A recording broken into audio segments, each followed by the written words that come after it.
முதல்ல எனக்கு இந்த மாதிரி இருந்தால் மகராசனை வர சொல்லி நல்லா பண்ணுறேன். எனக்கு தெரியாது,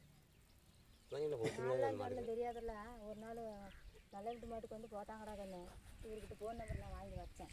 அடைச்சிக்கிச்சு 3 நாளுக்கு பால் ராது கண்ணாது. பால் நல்ல பால் தான். எந்த பாலாக இருந்தாலும் போட்டு யாருமே காய்ச்சல் இருந்துச்சு. அனுப்பி இருந்துச்சு. மூச்சு சூடாக இருந்துச்சு. ஒரு பொழுதெல்லாம் வராந்தாலும் இறந்து பார்க்கணும். பால் இருக்கும். அவ்வளோ பால் இந்த காம்பில் என்ன பண்ணாது? ஒத்திரிமை எவ்வளோ ஒத்திரிமை அதுக்கு தான் நீ தொடர்த்து கூட மாட்டேங்குது.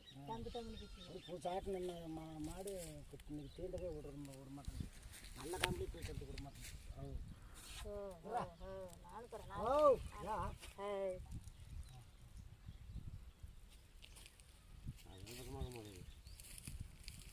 ஒரு லிட்டர் பாலே வரும்பா.